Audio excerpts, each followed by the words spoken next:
जय हिंद साथियों, आप सभी का मैं वेलकम करता हूं आपके चैनल जहां मैथ्स मैजिक पे, जहां हम आपको रखते हैं प्रोसेस सिलेक्शन तक पूरा अपडेट और देते हैं सही और रियल इन्फॉर्मेशन सरकारी नौकरी प्राइवेट नौकरी का। तो अभी हम बात करेंगे टीचर और रिसोर्स पर्सन का। दो शानदार वैकेंसी जो है ना, जो बार बार निकलते रहता है, लेकिन इसमें इसमें जो है ना आपका सिलेक्शन तभी हो सकता है जब आप में मेरिट हो, और मेरिट भी बहुत ही शानदार हो। ठीक है, मेरिट भी शानदार हो, क्योंकि इसका थोड़ा प्रोसेस लंबा होता है। इससे पहले भी हमने इस पे बहुत सारा वीडियो बनाया है, आप जाके प्लेलिस्ट से देख सकते हैं। आपको पूरा प्रोसेस भी समझाया है। तो अभी जो ये वैकेंसी निकल के आ रहा है अजीम प्रेमजी फाउंडेशन का, और अजीम प्रेमजी को कौन नहीं जानता है। आपको पता है कि जो है डोनर के लिस्ट में, दाता के लिस्ट में अजीम प्रेमजी का नाम आता है। तो अजीम प्रेमजी फाउंडेशन में टीचर और रिसोर्स पर्सन का बहुत ही शानदार वैकेंसी है। और अगर हम बात करें, ठीक है ना, सैलरी का, तो इसके सामने आपका गवर्नमेंट जॉब जो है ना कुछ नहीं है।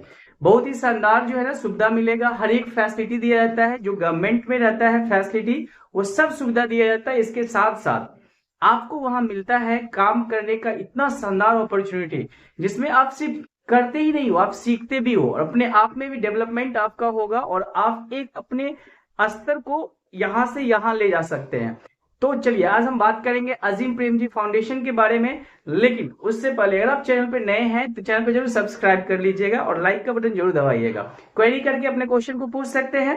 तो अजीम प्रेमजी फाउंडेशन में दो वैकेंसी, मतलब कह सकते हैं दो पोस्ट पे वैकेंसी बहुत सारा होता है इसमें, क्योंकि पूरे इंडिया में होता है तो बहुत सारा होता है वैकेंसी। इस पे एक है टीचर का और एक है रिसोर्स पर्सन का। फॉर्म अप्लाई करने का जो लास्ट डेट है 18 नवंबर है, और ऑनलाइन एग्जाम आपका 25 नवंबर का होगा। ठीक है। और अगर हम बात कर ले टीचर का, जो बीएड चाहिए, बीएड बीपीएड डीएड या डीएलएड की बात करें, वो इक्विवेलेंट ग्रेजुएशन आपका होना चाहिए। ठीक है। जबकि रिसोर्स पर्सन की बात कर ले तो पीजी होना चाहिए, पोस्ट ग्रेजुएशन होना चाहिए, लेकिन इसमें एक्सपीरियंस भी मांगता है। यहाँ एक्सपीरियंस नहीं है, लेकिन यहाँ एक्सपीरियंस है। सैलरी बहुत ही शानदार है। आइए हम आपको ले चलते हैं इसकी वेबसाइट पे, और वहां आपको हम डिटेल में बताते हैं कि क्या क्या इसका प्रोसेस है, कैसे आपका सिलेक्शन होगा, पूरा डिटेल में बताते हैं, क्योंकि फॉर्म भी आपको ऑनलाइन ही भरना है। तो चलिए ज्यादा समय न लेते हुए आपको ले चलते हैं अजीम प्रेमजी फाउंडेशन के वेबसाइट पे, और वहां दिखाते हैं कैसे इसका सिलेक्शन प्रोसेस है, और हम आपको हेल्प करेंगे इसका सिलेक्शन प्रोसेस में भी। तो चलते हैं इसके वेबसाइट पे। लेकिन उससे जाने से पहले अगर आप चैनल पे नए हैं तो चैनल को जरूर सब्सक्राइब कर लीजिएगा, लाइक का बटन जरूर दबाइएगा, कमेंट करके अपने क्वेरी को जरूर पूछिएगा। चले चलिए, तो हम लोग इसके आधिकारिक वेबसाइट पे आ चुके हैं, अजीम प्रेमजी फाउंडेशन। ठीक है, ये अजीम प्रेमजी फाउंडेशन का वेबसाइट है जो आपको भी खोलना पड़ेगा, क्योंकि इसका ऑनलाइन प्रोसेस है, सब कुछ ऑनलाइन होता है, फॉर्म भी आपको ऑनलाइन ही भरना है। तो आपको भी ये फाउंडेशन का जो है ना वेबसाइट खोलना पड़ेगा। आइए हम यहाँ पे आते हैं और इसके कैरियर ऑप्शन में आते हैं। कैरियर ऑप्शन में आते हैं और देखते हैं कि क्या है, पूरा डिटेल में जानते हैं। ठीक है, तो चलिए सबसे पहले हम इसके कैरियर पे चलते हैं। कैरियर पे चलने से पहले आप देख सकते हैं अजीम प्रेमजी फाउंडेशन बहुत ही, मतलब कह सकते हैं, इनोवेटिव आइडिया है इनका पढ़ाने का, मतलब सिखाने का बच्चों में। इनका अपना भी स्कूल है, और साथ में ये जो है ना गवर्नमेंट से मिलके गवर्नमेंट के स्कूल में भी जो है ना अपना काम करते हैं। इनका एक ही ऑब्जेक्टिव है कि एजुकेशन को ऐसा कर दिया जाए कि लोगों का इंटरेस्ट पैदा हो, और एजुकेशन का मतलब एजुकेशन होना चाहिए। बहुत ही इनोवेटिव आइडिया है, बहुत ही इनोवेटिव काम करते हैं। मजा आएगा आपको काम करके, जब आप इसमें फाइनल सिलेक्शन हो जाएगा। सब कुछ सिक्योरिटी आपको यहाँ पे मिलेगा, कैरियर सिक्योरिटी है, सैलरी, सब कुछ, एवरीथिंग। तो चलिए सबसे पहले हम देखते हैं कैरियर के ऑप्शन पे। आपको भी जाना है कैरियर के ऑप्शन पे, वहाँ पे देखते हैं। ठीक है, तो अपॉर्चुनिटीज़ है, एसोसिएट रिसोर्स पर्सन है, और यहाँ पे चल के हम सबसे पहले देखते हैं वर्किंग एट द फाउंडेशन में क्या आपको, और फाउंडेशन में काम करते हैं तो किस तरह का काम होता है। रिक्रूटमेंट इवेंट्स देख लीजिए, यहाँ पे लिया हुआ है, field next online test for the short school teacher and resource person. ठीक है ना, आपको अप्लाई करना है 18 नवंबर 2023 तक आपको अप्लाई करना है। और सबसे पहले क्या होता है कि जब इसका ऑनलाइन फॉर्म आप फिलअप कर देते हैं तो इसमें शॉर्ट लिस्ट किया जाता है। आपके रिज्यूमे सीवी, आप जो एप्लीकेशन फॉर्म भरते हैं उसमें जो लिखते हैं उसको देख के आपको शॉर्ट लिस्ट किया जाता है। उनका शॉर्टलिस्ट करने का क्राइटेरिया होता है उसके बेसिस पे। क्योंकि अगर आप मान लीजिए टीचर के लिए फॉर्म फिलअप कर रहे हैं तो वो देखते हैं कि आपका सब्जेक्ट क्या है, आपका क्या मतलब कैसे आपका क्वालिफिकेशन क्या है, जो सब्जेक्ट रहा है आपका उसका क्वालिफिकेशन क्या है।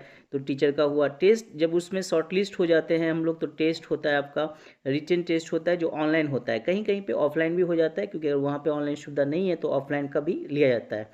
और जब आपका रिटन टेस्ट निकल जाता है, इसके बाद आपको टेलीफोनिक कॉल आता है, जिसमें रिक्रूटर आपको फ़ोन करके जो है ना आपको बताते हैं, मतलब जानना चाहते हैं आपसे। जैसे ये देखिए स्टेप है, online application, written test, recruiter screening, ये रिक्रूटर स्क्रीनिंग ही होता है जिसमें फ़ोन करके आपसे कुछ पूछा जाता है, मतलब कुछ कुछ आपसे पूछेंगे ताकि उनको ये समझ में आए कि यार इंटरेस्टेड है कि नहीं, ये बंदा इंटरेस्टेड है कि नहीं, इसमें पोटेंशियल है कि नहीं। मान लीजिए कोई अगर आप पे समय अपना इन्वेस्ट करेगा तो वो देखेगा ना भाई, जांच करेगा ना कि इस पे समय इन्वेस्ट करना चाहिए कि नहीं चाहिए, सही में टीचर बनना चाहता है, या अभी मान लीजिए बेरोजगार है तो जो आ जाए सो मिल जाए, दैट इज़ नो व्हाट। तो आइए, इसके बाद जब वो आप क्रॉस कर जाते हैं तो फिर आपका होता है मल्टीपल इंटरव्यूज़।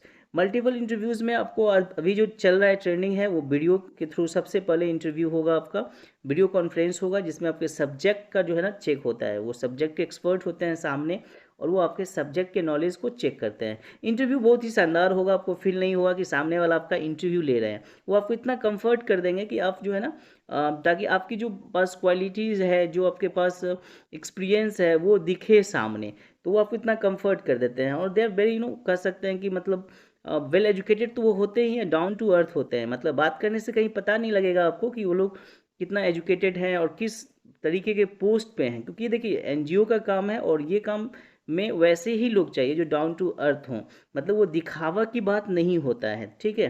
तो इसके बाद जब वो आप कर लेते हैं तब फाइनल राउंड इंटरव्यू होता है, आफ्टर दैट आपका सिलेक्शन होता है। तो जब आपका फाइनल राउंड इंटरव्यू होता है तो आपको बुलाया जाता है और जाने आने का खर्चा सब कुछ दिया जाता है आपको, एवरीथिंग। तो रिटन टेस्ट क्लियर कर लेते हैं, इसके बाद आपका जो है ना रिक्रूटर स्क्रीनिंग हो जाता है। देखिए इसमें लिखा भी हुआ है कि candidate qualifying the written test will have a preliminary discussion with one of our members regarding the requirement of the position, the qualification for the same as well as their current job, salary, relocation, anything else। जैसे मान लीजिए आपको phone पे पूछा जाएगा कि आप मान लीजिए छत्तीसगढ़ के लिए हैं, राजस्थान के लिए, जहाँ के लिए भरते हैं, झारखंड के लिए, तो आप कहाँ कंफर्ट फील करते हैं, कहाँ पे मतलब भरना चाहिए, रिलोकेट कहाँ करना होगा, ये सब कुछ आपको वहाँ पे पूछा जाता है, ठीक है। तो ये बहुत ही शानदार मौका है उन तमाम स्टूडेंट्स के लिए, उन तमाम कैंडिडेट्स के लिए जो अपने क्वालिफिकेशन, अपने स्किल्स पे भरोसा करते हैं और जिनको लगता है यार हम समथिंग डिफरेंट है, हम दूसरों से अलग है। देखो सरकारी जॉब इट्स गुड, ठीक है ना, बढ़िया है वहाँ पे, लेकिन आपको उतना नहीं मिल पाएगा। अगर आप सही में कुछ करना चाहते हैं तो वो अपॉर्चुनिटी वहाँ नहीं मिल पाएगा आपको, वहाँ पे मतलब टाइम टू टाइम आप जाइएगा आइएगा, लेकिन यहाँ पे आप रियल एजुकेशन को समझिएगा, उन बच्चों को सिखाने में, उन बच्चों को मदद करने में आपको हेल्प मिलेगा। इनका अपना स्कूल भी है और वो स्कूल है साथ में ये गवर्नमेंट के साथ टाई अप करके काम भी करते हैं, गवर्नमेंट स्कूल में भी काम करते हैं। तो है ना बहुत ही शानदार अपॉर्चुनिटी यार, चैलेंजिंग जॉब है डेफिनेटली, ठीक है ना, लेकिन एक चीज़ ध्यान रखिएगा कि लाइफ में चैलेंज नहीं है तो लाइफ का मतलब क्या बनता है। अगर आप में पोटेंशियल है और आप में कह सकते हैं क्षमता है तो you can crack this all, ठीक है ना, आप आराम से क्रैक कर सकते हो। तो ये रहा आपका पूरा का पूरा। देखिए इंटरव्यू राउंड्स में क्या होता है, सब्जेक्ट दो तरह का इंटरव्यू होगा, जो एक होगा आपका सब्जेक्ट चेक होता है और एक होता है जिसमें आपका जो है ना आप उस समय क्या समझते हो, जैसे एकेडमिक के बारे में क्या जानते हैं, पेडागोगी के बारे में क्या जानते हैं, जैसे न्यू एजुकेशन पॉलिसी है उसके बारे में क्या जानते हैं, पॉलिटिकल व्यू क्या है आपका, एजुकेशन पे आप क्या सोच रखते हैं, ये सब बातें किया जाता है। तो बहुत ही शानदार अपॉर्चुनिटी है, अगर आप इसमें काम करना चाहते हैं तो डेफिनेटली आपको फॉर्म भरना चाहिए। प्रोसेस थोड़ा लंबा होगा लेकिन उतावला नहीं है। जब आप गवर्नमेंट एग्ज़ाम का फॉर्म भरते हैं तो कभी कभी ऐसा होता है कि आज फॉर्म भरे 4 साल के बाद एग्ज़ाम होता है, तो इसमें तो सब कुछ स्टेप बाय स्टेप होता ही है। तो आप देख सकते हैं कि स्टेप बाय स्टेप होता है, अगर उनको लगा कि नहीं ये बंदा बढ़िया है तो वो फटाफट फटाफट आपका हर एक चीज़ करवा दिया जाएगा, ठीक है।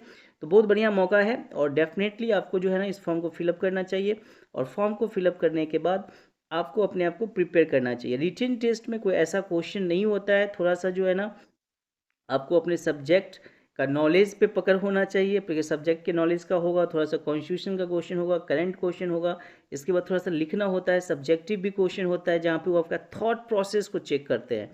तो इस प्रकार से रिटन टेस्ट होता है। अगर आप ऑनलाइन रिटन टेस्ट देने के इच्छुक नहीं हैं तो आप कह सकते हैं, जो एचआर होते हैं, एचआर रिक्रूटर होते हैं, उनको बता सकते हैं सर कि हमारे यहाँ सुविधा नहीं है, तो वो आपका व्यवस्था कर सकते हैं। तो दीज आर, ठीक है ना, ये सब कुछ जो है ना ज़रूरी है अजीम प्रेमजी फाउंडेशन में काम करने के लिए।